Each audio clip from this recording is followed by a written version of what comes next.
Good day. Welcome to today's web talk from the Canadian Anti-Semitism Education Foundation in our current series, Unapologetic Zionism. I'm Andrea Spindle, the Executive Director and today's moderator. Today, we are very excited to introduce you to David Lange and his organization, Israeli Cool, a very unique NGO that does Israel advocacy, and I recommend that you check it out at israelicool.com. Note the spelling, I-S-R-A-E-L-L-Y, cool, C-O-O-L.com. Thank you, David, for also co-sponsoring today's talk. Israeli Cool is very cool and is doing very exciting work. The Canadian Anti-Semitism Education Foundation is a registered charity engaging and educating Canadians about anti-Semitism, which masquerades as anti-Zionism. We are actively promoting the adoption and implementation of the International Holocaust Remembrance Alliance definition of anti-Semitism and its principles by all levels of government and public institutions.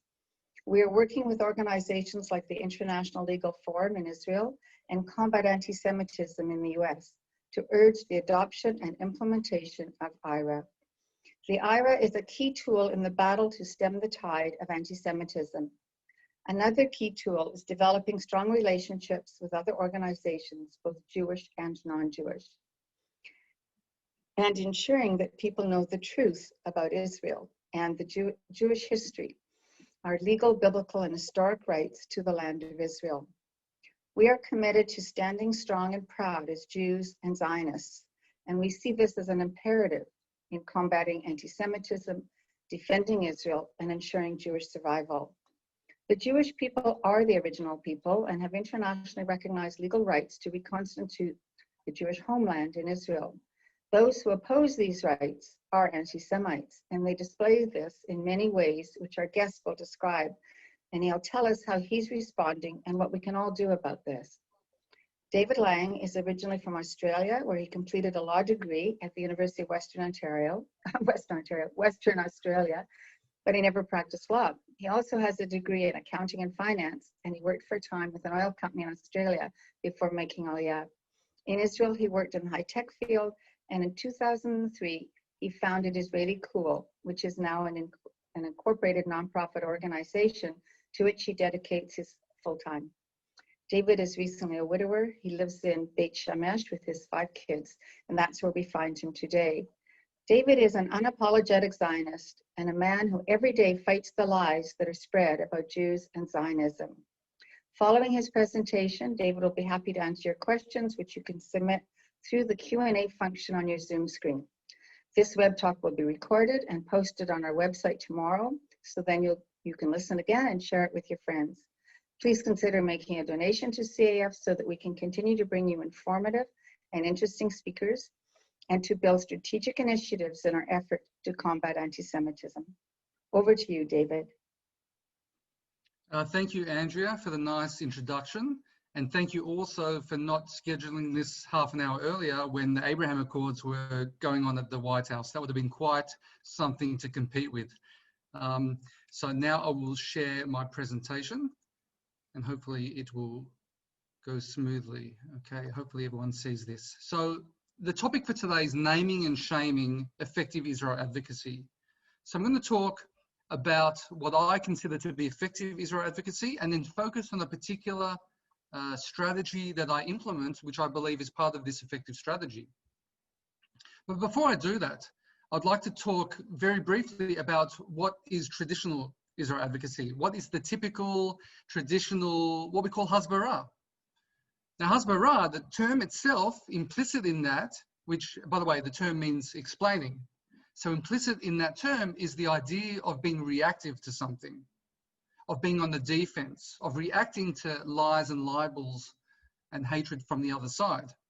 And traditionally, this is the way that hasbara has worked.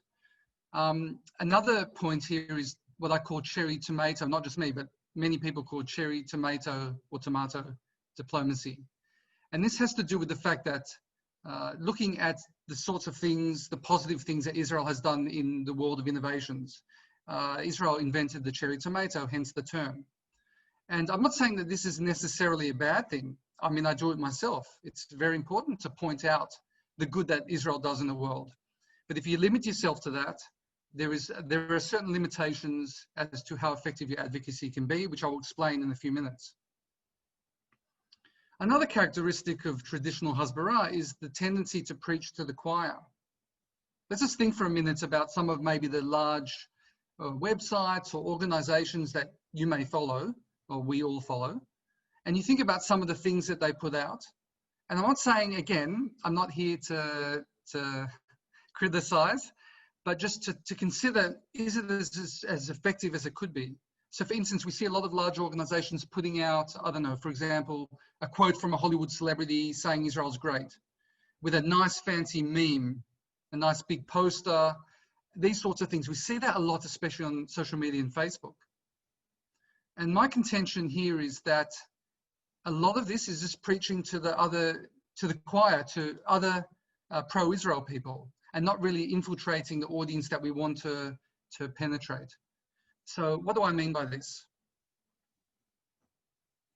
Let's consider for a second the audience, the potential audience. And, you know, we could quibble about the way I've delineated it, but let me explain a bit further. Okay, so the challenge here is to influence beyond the choir. So if you look at the pro-Israel side, that's who I'm calling the choir.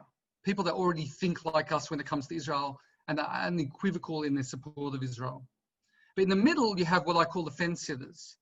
And these are people that are more or less undecided. I mean, on some issues, maybe they're a bit pro-Israel, on other issues, they're quite not pro-Israel, they're a bit anti-Israel, but they're intellectually honest people, and they can be swayed with the right arguments. On the right-hand side are what I call the anti-Israel people, and I've delineated it into three segmentations, and it's just for the purposes of this slide, you could delineate it in other ways, but let me explain. At the bottom, you have what I call the ignorants, the ignoramuses, but I call them ignorants because they tend to rant. The ignorants are people that aren't equipped with the right information. There could be some willful ignorance involved here as well, I must say, but they're quite ignorant when it comes to the facts about the conflict, and as a result, they tend to be anti-Israel. Then you have the do-gooders. Now, the do-gooders, they're part of the ignorance, actually. But the reason that I made them into a separate category is that they're people that are mostly motivated by human rights. They've got this human rights urge about them. And they look at the conflict in a very simplistic way based on their ignorance. They look at the conflict, or they tend to look at the conflict as the powerful party being Israel and the weaker party being the Palestinian Arabs. And by definition, the powerful party must have oppressed the weaker party in order for the weaker party to be weak. So they sort of impute this power imbalance, some sort of moral equation, sort of a Marxist kind of view, if I could put it that way. But they're motivated much by human rights, even though they're part of the ignorance.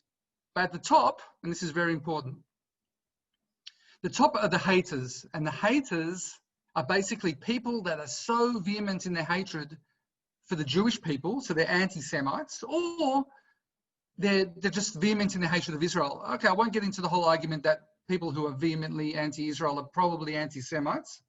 We'll leave that to another time. But the point here is that you don't really get much inroads into influencing them. And therefore, you shouldn't really focus on them so much. But I'll talk a bit about this later, because I surprised myself in this way in one particular instance. So going back to the previous slide. So, you know, traditional Hasbara, it's good, it's got its purpose, but it tends to have this kind of effect. Okay, so hopefully you can see this. So you see this highlight here. So it tends to mostly preach to the choir, and you could get some of the people who are ignorant with some information, and some of the do-gooders. For instance, if you share something about Israel's humanitarian, help to humanitarian aid towards other countries, for instance. But what we want to do, effective advocacy should more penetrate the fence-sitters, the ignorant, and the do-gooders. See, this is what I think effective advocacy. So anyway, you have the pro-Israel people, but effective advocacy, in essence, will get more the fence-sitters, the ignorance, and the do-gooders. Okay, and as I mentioned, we'll revisit the haters, but you don't want to focus too much on the haters. The haters, you can engage with the haters, but the idea is not to waste too much time with the haters trying to convince them. You're not going to convince them in 99% of the cases. But you have a dialogue with the haters in order to show them up for the sake of these people here. And that's kind of my whole modus operandi. So how do you reach them?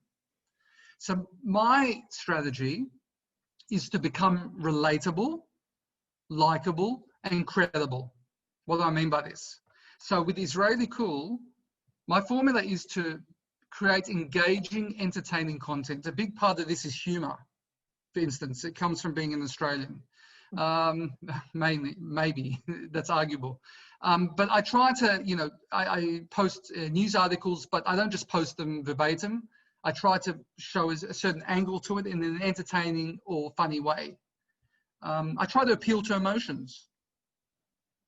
But I don't argue with emotion, or I try not to argue with emotion. When I'm doing arguments, debunking, for instance, libels, it's very important to use facts, evidence, and logic to support your arguments. And that's where the credibility comes into it. But just for a second, going back to relatability and likability, I just want to give you two examples which are quite appropriate for this day with the Abraham Accords, actually, because a number of years ago, I'd say it was about 15 years ago, someone created a Wikipedia page for Israeli Cool. And the person that created the Wikipedia page for Israeli Cool was not me, and it wasn't a pro-Israel person. It actually was a pro-Palestinian Muslim woman from Bahrain who just signed an accord with Israel today. And she found me quite relatable and likable, if I can put it that way. I mean, she said as much. She listened to my podcast. At the time I had a podcast. And she said, look, David, he's showing us the other side in a way that I haven't seen before. You know, they're not all evil. They're not all bad. He's this guy and he wants peace like us. I don't agree with all of his views, but there was something about me and the way that I was putting forward the information that made her not just a fan of the blog, but to the extent that she created a Wikipedia page. Unfortunately, the Wikipedia page has been taken down by the anti-Israel people. That's maybe a discussion for another time. But that just shows you the power. What I'm putting forward here is something that actually is proven and works, at least in this case. Another example, again, appropriate for today, is I've been friends with a guy from the United Arab Emirates. His name is Danny, for the best part of a decade. We met on Twitter. And he's been following my stuff. Again, he's someone that he started off very pro-Palestinian. I'd say now he's still not anti-Palestinian, but he's pretty pro-Israel now. And now, especially with the peace accord, he is a big cheerleader of that. But by following me and my blog, my website, and showing this relatability, this likability factor, I was able to get beyond the choir. These people are definitely not part of the choir, right? And it's important to point out that I haven't compromised my values in this sense. I'm still a very proud Zionist. I'm not, I don't want to go into left wing or right wing, but I'll just say I'm pretty right wing, especially when it comes to security matters. And I believe, like Andrew does and others, that us Jews are the indigenous people of the land of Israel. And I don't apologize for that. And I say that strongly and openly. Yet, I still am able to get beyond the choir. Again, using this strategy, engaging, entertaining content, appealing to emotions, being relatable, likable, but also credible. So that's part of the equation. But now, having said all of this, I want to focus on the second part of the equation, which is, but you pull people into you, but at the same time, you want to push them away from the Israel haters, the other side. And the big part in doing this is the naming and shaming of this, the title of this presentation tonight. It's to discredit the Israel haters. And how do I do that? Or how do I endeavor to do that? And how can you possibly do that? It's all about exposing. You expose their lies. And believe you me, they're full of lies. It's just a fact. They do not have truth on their side. They simply do not have truth on their side. Every single day I'm exposing their lies. It's quite easy. It's like whack-a-mole, if you know what I mean by that. You expose one lie and you have to get to the other one, but they're constant because they don't have truth on their side. You cannot hate Israel and have truth on your side, or history or morality for that matter. Exposing their terror support, that's another thing. Because, you know, as much as the BDS movement and others like them claim to be against terror and for peaceful resistance, as they call it. They're not. You just have to pay enough attention to them. They do support what they call legitimate resistance, which is terrorism. So you can expose that. And the third part, very important, is to expose their Jew hatred, because guess what? Those who are anti-Zionist invariably are anti-Semitic. And I'm not just saying that, and I'm not crying wolf. I'm going to now show you some examples of mostly the third one, but also some of the other ones, and you can be the judge whether I'm onto something. And also to see that this can be a very successful strategy. Okay, so case study number 1, Michael Chikindis. Michael Chikindis was a guy, it's a tenured professor in the Department of Food Science at Rutgers University. Now, as part of what I do, I go to anti-Israel Facebook pages and I look at the comments. And I saw there's one I go to a lot, which is called the Palestinian Information Center. It's grotesquely anti-Israel, and they post all sorts of lies. And I saw this, he posted a comment, I don't remember exactly what the comment was. It probably reeked of some anti-Semitism. And I went to his Facebook wall and I saw some posts. And one of the posts was this that you're seeing on the screen now, the anti-Semitism card. He's claiming that if people call him anti-Semitic, then it's just a card to silence his legitimate criticism of Israel. But if you look at his other posts, which I'm showing now, hopefully, you'll see no doubt about it that this guy is a Jew hater. And by the way, the term anti-Semitic means Jew hatred. You know, you might come across some people that say, oh, we're a Semite, we're an Arab. Don't be fooled by that sort of argumentation. It's beyond the point. The term was created to describe Jew hatred, so we'll call it Jew hatred. So as you can see, this is stuff from Disturma. You've got the hook-nosed caricatures. You've even got one at the bottom there with the Jude star from the Holocaust. I mean, and all the world's ills are basically being blamed on the Jews. And this is just a small selection of his posts that I found, I stumbled upon. And so this actually made the news. People follow my blog, it got shared, it made the news, and he was exposed. And he claimed, and you can see in the top on the right-hand side from a news article, that he basically doubled down. He claimed that I hacked him. I wouldn't know how to hack myself out of a paper bag, to be honest. And I'm against that sort of behavior. But, you know, if we go back for a second, you can see here, you see that little globe here, all his Facebook posts are public. He just didn't know how to use Facebook, basically. Not a very smart professor. He even had the audacity to say I modified his photos to make him look ugly. No, I didn't do that. He looks that way. And maybe he realized that, you know, he's an ugly person on the inside and it kind of reflects on the outside. Maybe subconsciously there's something to say about that. Freud would have something to say about that. Anyway, there were some real ramifications. He was removed from teaching required courses. Remember, he's a tenured professor, so it's not easy to get rid of him entirely. He was removed from his leadership position as director of the Center for Digestive Health. He was required to participate in cultural sensitivity training, and he's subject to ongoing monitoring if and when he returns to the classroom. So now I actually want to show you one example of how this made the news. It was Tracy News in New York. I'm going to hand it over to our technical guy, David, who will be able to hopefully share the video with sounds that everyone will be able to hear. Over to you, David. A tenured Rutgers professor under fire and possibly under investigation for anti-Semitic posts on his Facebook page. Wait till you see this. Ashley Johnson has the full story. Ashley, what do you got for us? A tenured Rutgers professor is under investigation for what some have characterized as several anti-Semitic Facebook posts. Michael Chikindis, who has taught food science and nutritional services for almost 2 decades at Rutgers, found these posts from his account posted on the blog Israeli Cool. The blogger, who lives in Israel, says disheartened by feeling like there's a lot of anti-Semitism around the world, began monitoring anti-Israel and anti-Semitic sites. He says by a comment on one of those sites, that's how he found Michael Chikindis. I discovered that he's a university professor. And that is very worrisome to me because obviously if you're a professor, you're in a position of responsibility towards students. You're in charge of their education. You're grading papers. And if someone harbors so much hatred towards any section of society or particular race or nationality, then that's, I think there is a conflict of interest there. Michael Chakinda says he did not want his face on camera because he says he's been receiving death threats after the incident.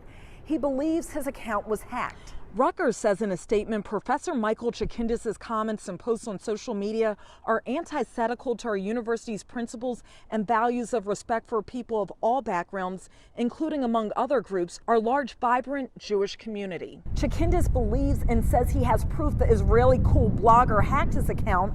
I asked why, and he says he has been exploring the issue between Israel and Palestine and sees only one side of the story, which shows Palestine as the oppressed. I was seeing only one side, and I never saw another side. So that made you take that side? Not take, but lean more towards that side. We will continue to stay on top of the situation and let you know if Rutgers takes any course of action. I'm Ashley Johnson, reporting for Chasing News. Thank you, Ashley. All right, let's bring in our A-plus panel to break this down. I'm joined by Jeanette Hoffman, political strategist. Always good to have you here, Jeanette. Welcome. Thanks, Bill. And Wayne Smith, former mayor of Irvington. Wayne, I'm going to start with you. Okay. State University, tenured professor. This is obviously some of these remarks way beyond anti-Israel. I mean, you're talking about the Jewish religion.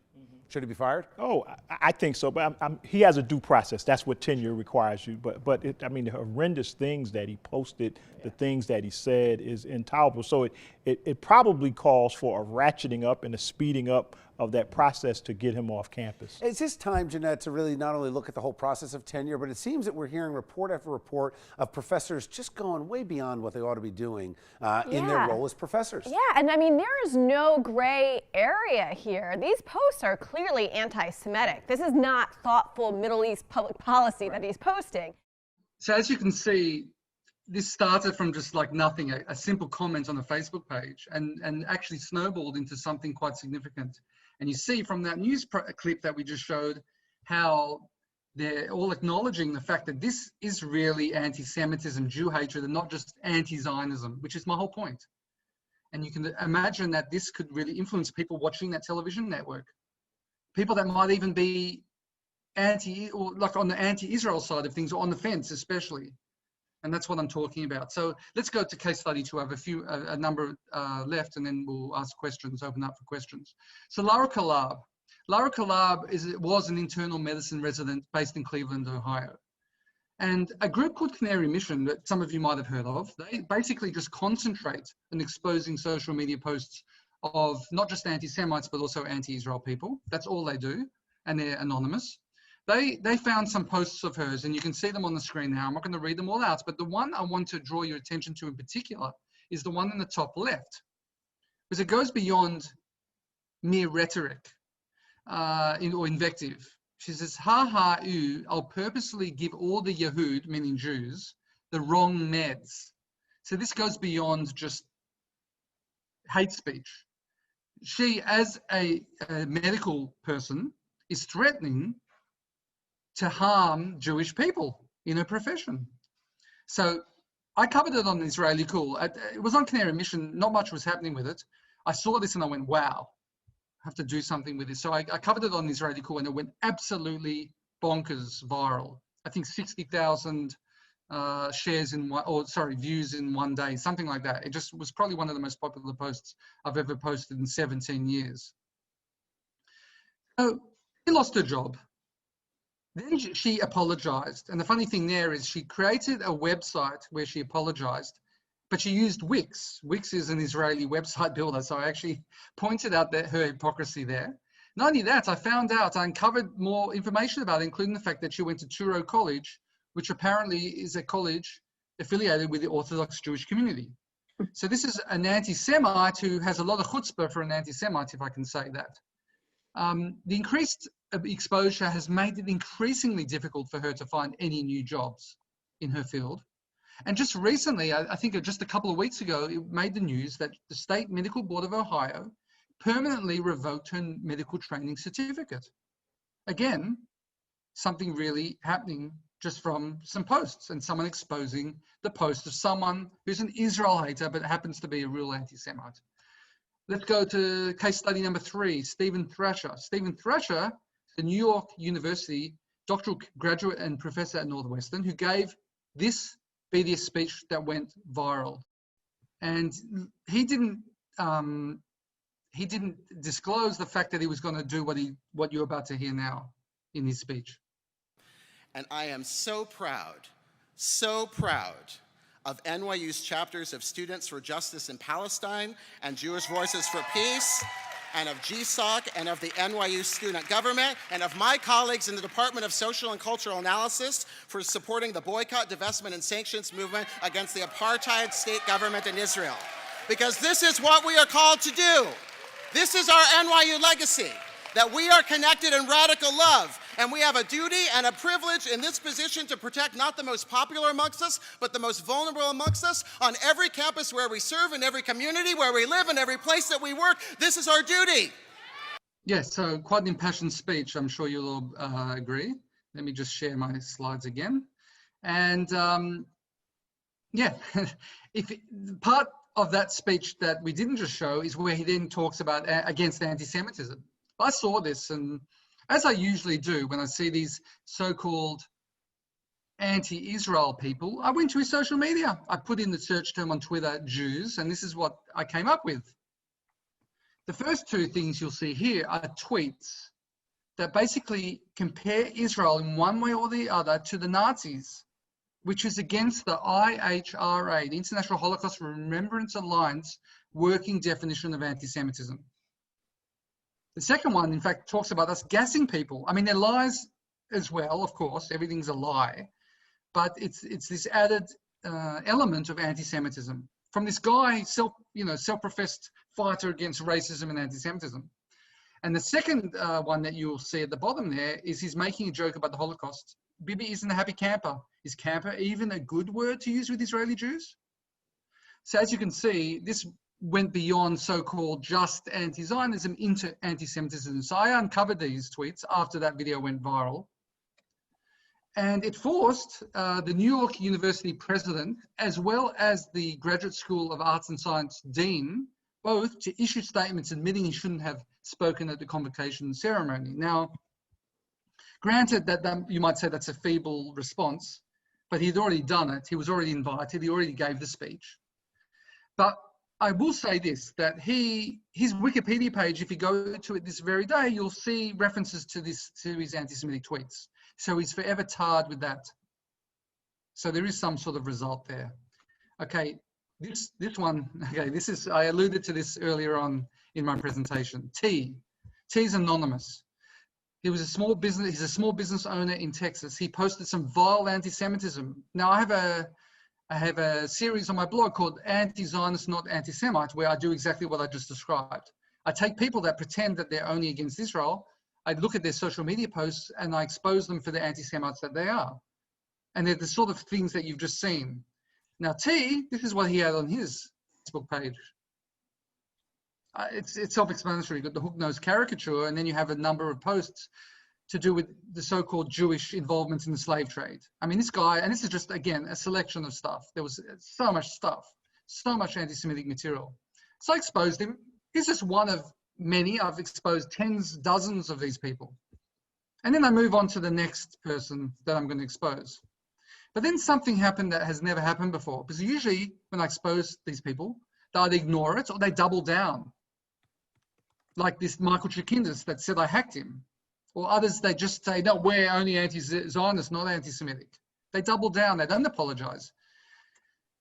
This is what happened, and this is a first for me, and this only happened a few months ago. So he contacted me, and if you look at the top on the right-hand side, this is what he said. He contacted me via email. He says, I see that there's a web page dedicated to me. My first impulse is anger. But I thought this through. To be truthful, I've never once been wronged by a Jew in my life. My opinions have been purely academic, never personal. Can we talk about, any possible way we can discuss this? So I saw here an opportunity to educate. And unlike the normal haters that I think are beyond the pale, I thought, wait, this guy's showing some cracks. We had a back and forth. And I questioned him on his beliefs. I'm like, why do you believe this? It turns out he is a fan of Ayn Rand. I mentioned to him, hey, she was Jewish. He's basically anti-communist, but somehow he kind of extended that. He read Henry Ford's International Jew, and he became he started posting anti-Semitic stuff without thinking. we had this back and forth. And let me just show you at the bottom here, just parts of what he said to me, which I think is very important, and we can learn a lot from it. He says, yes, I've since become knowledgeable that the protocols of Zion are a forgery, because I mentioned that to him. He started looking into things more. It's been helpful to put a personality to a Jewish person. As I said, truly, I've never met one of you. And our correspondence has been reasonable. I didn't think you would give me the time of day. You seem like the average family man, proud rightfully of his heritage. Remember what I said before about being likable and relatable? So I used that. I mean, I think I am. But I mean, what I'm saying is I showed that to him. I showed my human side, and it paid dividends. Anyway, what happened was I wasn't stupid, and I said I'll take down the post, but he had to post an apology. But because he'd been posting so much hate on Facebook, he was banned for like 18 days. So he couldn't post the apology, but he said he would. So I waited and waited. Sure enough, after 18 days, this is what he posted publicly on his Facebook page. You can see here, you can just take a few seconds to read it. It took a lot of guts, I've got to say. I've got to hand it to him, to his family and friends, to admit you'd been posting anti-Semitic stuff and you defended the Jewish community. He actually posted this. This is a screenshot. I blotted out his name, but I saw this. So again, there is even hope for the haters, the extreme haters, using the same strategy. The last case study I'm going to just quickly go through, someone that you probably all know about, is Rosie O'Donnell. She's a famous Hollywood actress and comedian. She happens, maybe some of you don't know this, she's very anti-Israel. In 2014, during the Gaza war of 2014, that one, she started selling what she called an Israel Begins Bombing Gaza acrylic print that you can see on the screen now. Now, what you have to realize is when I see these sorts of pictures, my spidey senses start tingling. Because in most, if not all cases, these photos that you're seeing aren't from Israel. They're mostly from Syria or some other place. So I did what's called a reverse image search. It's a technique that you can use on the internet to find the original source of a photograph. And lo and behold, no surprises. See that picture there of the man holding the child in the red? It's from Syria. I pointed it out to her. She blocked me, of course, but more importantly, she removed the item from her store. Now she has over a million followers on Twitter. So to remove that from the store, you know, she's got the ability to influence so many people. So that's an important victory of sorts.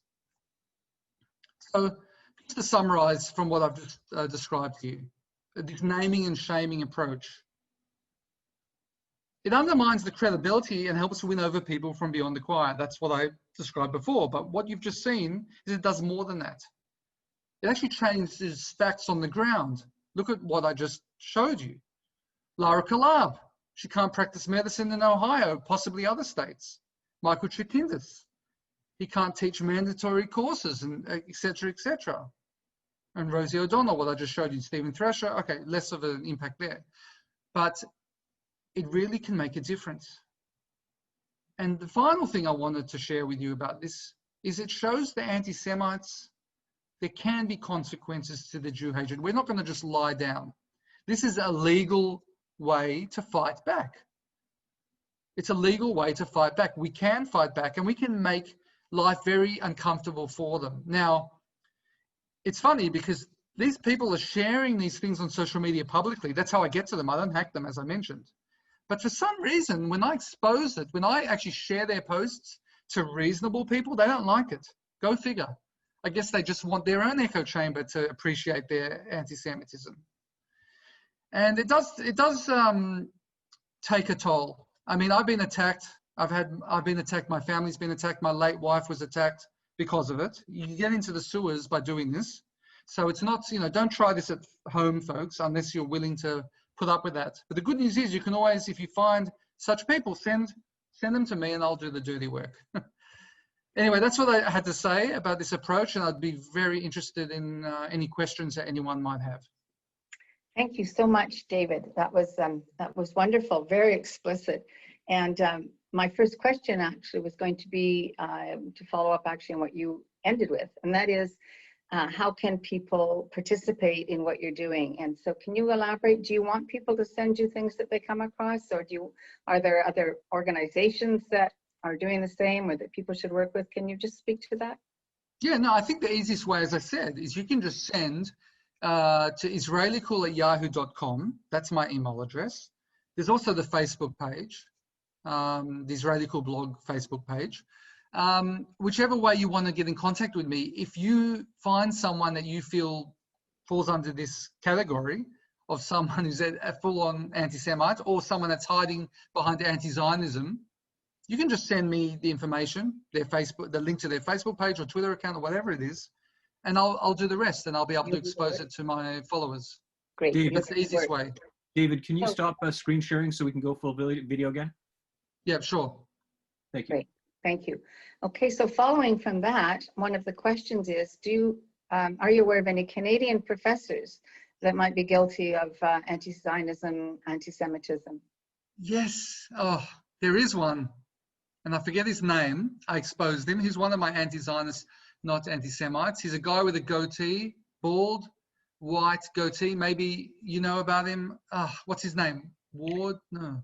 I'll look and see if anyone he's posted even some genocidal things. And he got into trouble. It actually did, I think, make the news. I forget his name, sorry, but there definitely maybe we'll is. Look it up, and when I do my next bulletin, I can send it out to everybody. What about people like Peter Beinart? Do you go after people, big name, big brand, speaks about dismantling Israel? Is that anti-Semitism? No, I mean, I do go after these people. I do debunk their arguments. But someone like Peter Beinart, I don't necessarily call them anti-Semitic. Because what you have to realize, again, it's all about the choir and not the choir. By just coming out and saying he's an anti-Semite, right, you do run the risk of turning off people who are like the fence sitters or the people who are to the right, the anti-Israel people, the more anti-Israel people. You want to try a more gentle approach. So I tend to expose as anti-Semites those who have the more overt anti-Semitism. And someone like Beinart, even though I believe if you're delegitimizing the state of Israel, then in essence, there is an element of anti-Semitism to that. I don't think that argument necessarily works. It's a bit too harsh. Okay. So you definitely have to fight that argumentation and say, listen, this guy is out of line. But I wouldn't actually say he's an anti-Semite or a Jew hater, especially since he's a Jew himself. Not that Jews can't be hatred, showing hatred towards Judaism or other Jews. That happens. But that's kind of my approach. I tend not to do that unless there's real compelling evidence of that. What about the examples? And there are plenty within Israel from the Palestinian Authority and Hamas.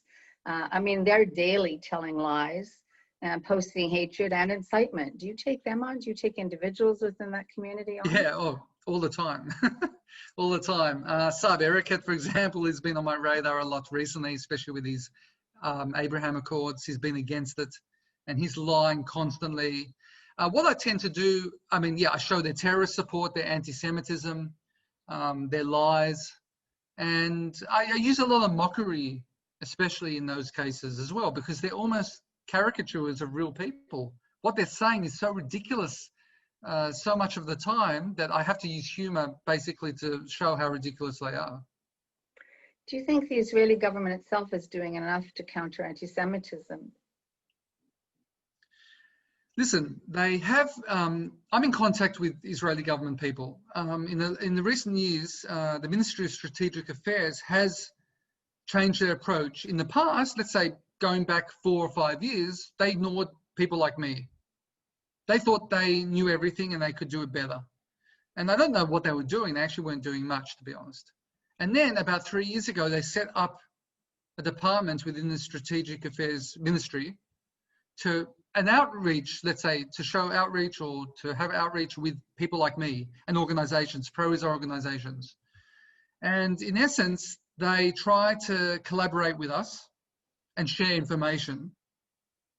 And to some extent learn from us, but I still think they can be doing more.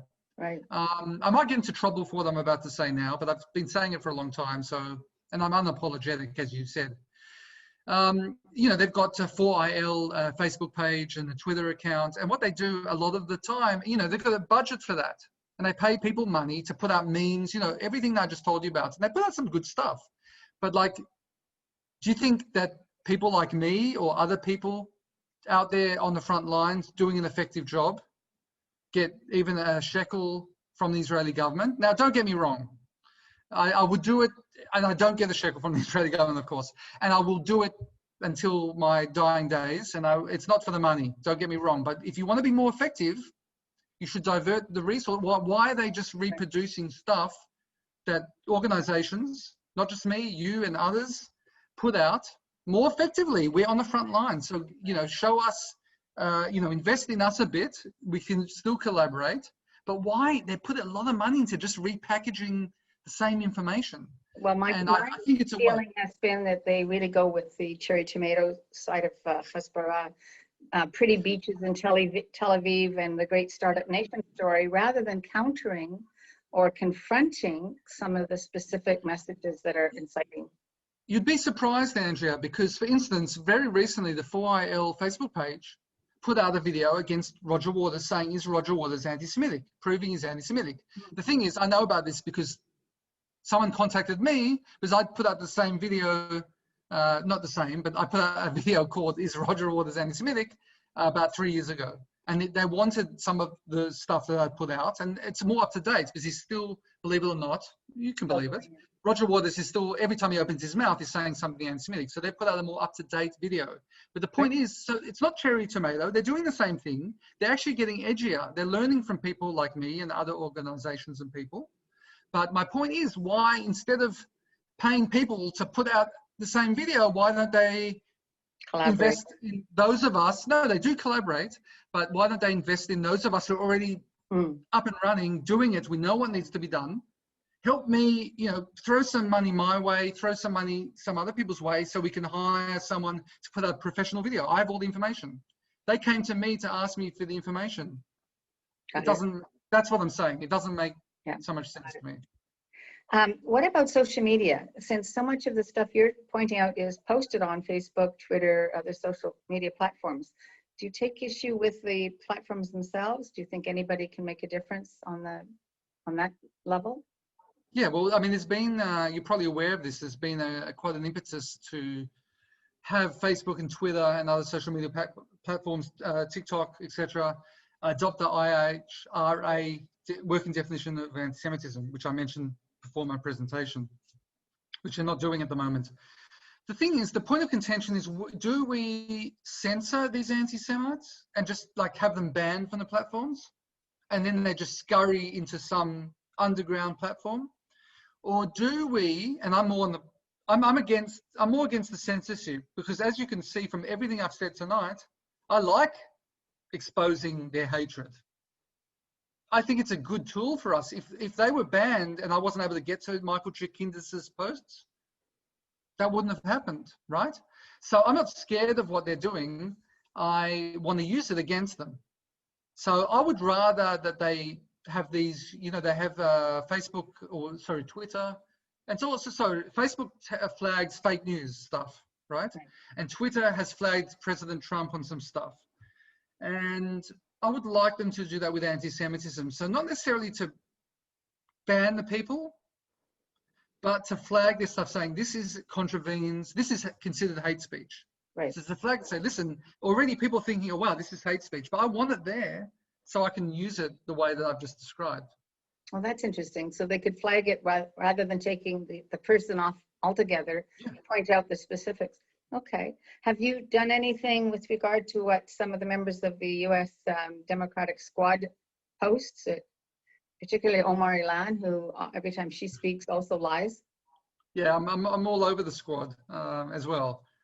Ilan, Rashida, AOC to some extent. Yeah, I mean, there's been full-on anti-Semitism there. There's ties to Farrakhan. Rashida has ties with a guy called Abbas Hamadeh, who's basically genocidal in his hatred for Israel. So yeah, all of that, that's what I do. I mean, that's most of what I do on the website. I find when I look at my posts, I look after a week and I'm like, wow, like most of the time I was doing that. I was exposing anti-Semites, exposing these haters. I like to use humor, and that's kind of my roots.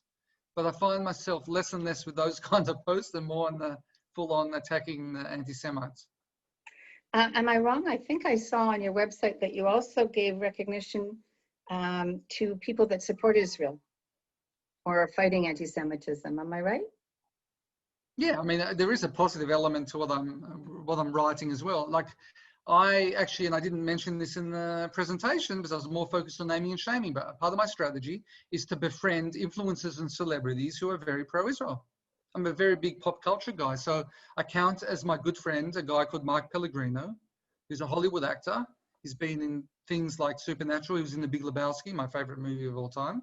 I actually interviewed him not long ago. He's very pro-Israel. And I acknowledge that. David Draymond, the lead singer of Disturbed, a huge heavy metal band in the world, hugely pro-Israel. I've interviewed him and I acknowledge him. And Elon Gold, the comedian. I mean, I can go on and on, not just celebrities, but like anyone that, but mostly people that have an influence, have a big audience. I like to magnify and amplify what they have to say about Israel. That's great. Well, one of the people with a big audience is Rick Steves, who's does a travel blog and actually tours people around. I was reading his stuff some years ago thinking, and I actually think I bought some kind of travel case from him. And then I read something where he visited Palestine, never mentions Israel once. And I thought, that's so wrong. Have you also dealt with him at all? I don't think I actually posted about it, but I think I did read something about it. I think it's worse than what you just described. I think not only does he call them Palestine, but I think he's actually pretty anti-Israel. And I believe that another website, it might have been Stop Anti-Semitism, one of these websites dealt with it, and therefore I didn't feel the need to just repeat, what they'd written. But yeah, I'm aware of Rick Steves, and it's very disappointing. Do you work with, is there a network in Israel of other organizations doing some of the kind of work? You mentioned, the Israeli government coming to you and others. Is there any kind of a network of NGOs that are supportive of one another and complementary? Yeah, so it's part of that network. It's an informal network. And we just basically talk about things and we share information and we share each other's stuff. So yeah, we are very well connected with each other. Again, we're not getting any government funds. If anyone watching this is part of the government, we would very much like some support in that way, but it doesn't matter because at the end of the day, I think that, things have improved. It's very funny because the anti-Semites and Israel haters for a very long time have claimed that this network that exists, that the government, Roger Waters has even claimed this, and it never did exist. Right. But like slowly and surely now we are getting more organized. It's, as I said, it's just an informal bunch of NGOs and people that are collaborating. It's nothing more organized than that. But it's funny because they were crying wolf about this, and now it's eventually happened to some extent. One of our attendees is asking if the professor in Canada you're thinking about might be David Heap, who was actually on the Mavi Marmara flotilla to Gaza some years ago. I don't know if that name rings a bell. What was the name again? David Heap, Professor David Heap. I think there were several Canadians involved. And I know there was a professor from York University also. This guy's definitely a professor. The name doesn't ring a bell, but I can see his face in my mind. He's like bald with white goatee. I'll have to look him up. I know that there's several at York University and at University. He might have been at York, and he was very unapologetic. The professor from York, I think, was also in Gaza, claiming that he was there to provide medical aid, but of course that wasn't true either. Another. I know. Sorry, Tony. It's Tony Ward, Anthony Ward. Oh, could be. I don't know. Well, if anybody listening can recognize it, they can. Tony Ward, Anthony Tony, something like that. Oh, Anthony Hall? Yes, that's him. Okay, I do see. I'm reading the questions, and somebody says it could be Anthony Hall. He's bald with a goatee, right? Yeah. That's him. And one of the latest issues we've been dealing with in Toronto is coming from a restaurant called Food Benders. Oh, yes. And you've probably seen that story. I've been all over our organization and others brought it to the attention of the Human Rights Commission, the media, the government, and just about everybody else, and their restaurant suppliers and the food deliverers, and people did start to pull away from them. But what's happened is the owner has taken to social media. I don't know how her business is running, but now she's posting regularly anti-Israel stuff. So that's interesting. Actually. Yeah. you should. It's interesting you mentioned it. If you go to her Instagram, so first of all, I've been all over this as well. She's actually posted about my blog twice on her Instagram because it's obviously, and again, this goes back. It's not a boast. I'm trying to prove a point here. If you remember the last thing that I mentioned on the slides, showing the anti-Semites there are consequences. I'm making life uncomfortable for Kimberly Hawkins. She's the owner of Food Vendors. And so she's very aware of what I'm writing, and she's posted twice screenshots from my blog trying to rebut or claim. One thing I think she said that I claimed she was a terrorist. I never said that. I said she supports terrorists, and I had a screenshot of a poster of us with Leila Khaled with the rifle. She supports terrorists. She also put up balloons and calls them resistance balloons. They're incendiary and they're killing. They would kill people, and she calls them party balloons. Somebody just pointed out that Professor Hall is at the University of Lethbridge. Thank you for that. Okay, thank you. Yes. Okay. I wanted to know if there are ways that, are there any clues you can give us as to how we find some of this material? Are you just, I mean, I don't know how you comb all the social media. Are there keywords you're using, or are there, I mean, just tell us how you go about this and what we could do. No, so it's not that scientific. I basically have a number of Facebook pages and Twitter accounts of people that I know are anti-Israel. And I visit them on a regular basis. And once in a while I hit the jackpot. So as I mentioned, the Palestinian Information Center is one. QUDS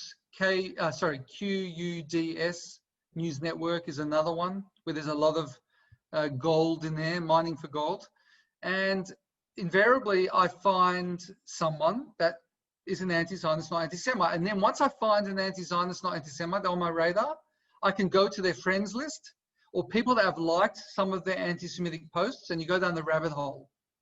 So, and that's how I find other ones. So someone that likes one of those hook-nosed Jew caricatures, that's going to be probably someone who fits the same description of an anti-Zionist, not anti-Semite. And so I've just sort of grown it over time. It's not like I use keywords or anything that scientific.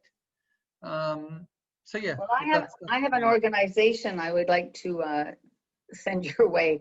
I've tried to figure out how to get at them. It's the Canadians for Justice and Peace in the Middle East. And they're totally anti-justice, anti-peace, anti-Israel, anti-Jewish. They are one of the primary promoters of BDS. There's an organization in Canada called the Coalition, the BDS Coalition, Canadian Coalition of BDS, and they're a major player. They send out regular bulletins urging people to write the government basically to stop everything Israel's doing or everything the government could do to support Israel. Any ideas on how to deal with an organization of that? Well, I think if I'm not mistaken, I might have dealt with them before. So correct me if I'm wrong. Are they the organization that actually tells their supporters to go into stores and put stickers on products, which they did last week. They just did that last week. So what I've done, and I've posted about them before. There was a video, well, a couple of videos by some young woman from this organization showing her putting stickers. So what I did was I brought up Canadian law. And I think this is against the law. This is vandalism or something along the lines, very specific in the legislation. What you can do is you can fight them legally. If they're filming themselves or if they're encouraging people to go into stores and put stickers on food products like sabra, hummus, or whatever it is, I believe that is contravening the law. They mail out packages of the stickers. And so last week they were in a supermarket in a predominantly Jewish neighborhood. Some of our listeners might have seen this, and they were putting stickers on, boycott this product. Yes. So maybe the law, I would, if there's anyone watching this who's a lawyer or knows a lawyer, look into that. That's how I think, and that's what I've tried to look into in terms of fighting that. Because they vandalize products. So there should be a way to it's them. Yeah. I believe that. No, but if they're filming it, like they filmed it twice. So I actually copied the videos onto, so I thought they might take down the videos once I posted it. So I copied the videos, put it up somewhere else, and said, listen, if anyone knows a lawyer, look into this. I think this is vandalism. Okay, I think David was going to say something. Yeah, it's product tampering. That's the legal description. Yeah. Thank you. Okay, well, David, this has been very entertaining and informative. I'm delighted to have met you and introduced you to a Canadian audience. I think it's exciting what you're doing. I wrote this down because I want to be able to quote you, and the next time I write something, you cannot hate Israel and have truth, history, or morality on your side. To quote from David Lange. And thank you. I hope by that, yes. Thank you so much for having me. It was a real honor. Thank you so much. Thank you everyone for attending. And just before we close, to remind you, tomorrow at 1 p.m., we have a webinar that we're co-sponsoring with Combat Anti-Semitism, which will deal with 11 cases demonstrating how the IHRA can be applied. It's an important program. And next Monday, the 21st, we have a webinar with two gentlemen that I'm sure David knows who are in Israel, Taspit. The press service we have booked, Ahmad Sayel and Baruch Yadid, who are founder and director of the Arab desk within the press service. And we invite you to come at 2 p.m. to our web talk.